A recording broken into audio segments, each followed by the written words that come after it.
अधिक मास विशेष ऑफर्स फक्त कैलास अडगावकर ज्वेलर्समध्ये. 15 मे ते 15 जून दरम्यान चांदीच्या मजुरीवर 50% सूट आणि सोन्याच्या मजुरीवर 30% सूट.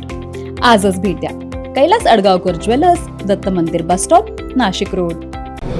गोकुळ गीते यांचं माझं बोलणं झालं. गणेश गीते सकाळी भेटले.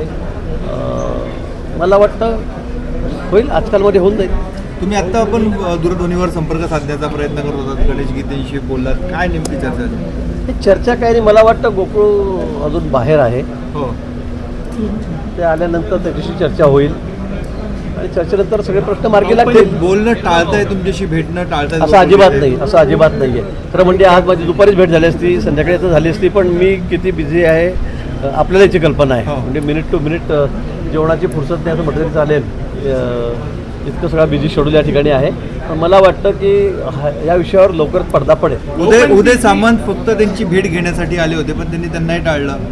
नाही, मला नाही वाटत उदयजी तसं असतं. मग उदयजींनी मलाही सांगितलं असतं, पण तसं कुठे नव्हतं. ते काल म्हणले की आमच्या उमेदवारांना, कार्यकर्त्यांना, नगरसेवकांना भेटण्यासाठी मी येतो आहे. त्यांनी इथली येऊन माहिती घेतलेली आहे आणि ते परत गेलेत. आता मी फोनवर त्याच्याशी बोलेल. आता मी फ्री झालेलो आहे. पण मी पुन्हा आपल्याला सांगेल की लवकरच नाशिक असेल, जळगाव असेल, हे दोन्ही विषय एकमेकाला पूरक आहेत.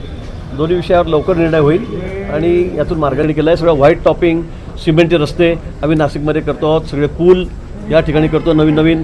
आज नासर्डी नदीमध्ये आपण बघितलं असेल किती सुंदर काम. मला वाटतं पर्यावरणाचं इतकं सुंदर काम कुठेही झालं नसेल कधी आजपर्यंत. तुम्ही जाऊन बघा नासर्डी नदीवर, नंदिनी नदीवर. आपण त्या ठिकाणी सगळं त्याचं रूपच बदललेलं आहे. आणि येणाऱ्या पुढच्या काळामध्ये सुद्धा या नंदिनी नदीचं पावित्र्य जपण्याचं काम आम्ही या ठिकाणी करणार आहोत. आमच्या सगळ्या संघटना ज्या आज आलेल्या होत्या त्या ठिकाणी करणार आहेत. 12-15 हजार कार्यकर्ते हे रस्त्यावर उतरले होते, नदीमध्ये उतरले होते. दिवसभर एवढ्या उन्हामध्ये 7-8 तास त्या सर्वांनी या ठिकाणी श्रमदान केलेलं आहे आणि सगळं या नदीचं रूप या ठिकाणी बदलवलेलं आहे. साफसफाई करत सांगणे आपल्यापर्यंत काही माहिती आली? खरं आहे, साफसफाई करताना एक पिस्टल त्या ठिकाणी मिळालेलं आहे. पण ते खूप, मला वाटतं खूप दिवसापूर्वीचं असेल. सगळं ते गजलेलं होतं, कुठलंही सगळं निकामी झालेलं होतं. ते कधी कुठल्या वर्षी फेकलं, काय फेकलं हे सांगता येत नाही. पण अनेक वर्षापासून असेल, कारण ते कुठेच त्याला कुठल्याच पार्ट त्याचं काम करत होता. मी हाताळून बघितलं, पण ते काही त्याच्यामध्ये तथ्य नव्हतं. अगदी इतका जंग लागला होता की ते कुठे त्याचा स्ट्रायकर हालत नव्हता आणि काहीच मॅगझिनही निघत नव्हतं. आणि म्हणून त्या पोलिसाच्या ताब्यात आम्ही त्या ठिकाणी दिलेलं आहे. NCN न्यूजसाठी रोहन दानी, नाशिक.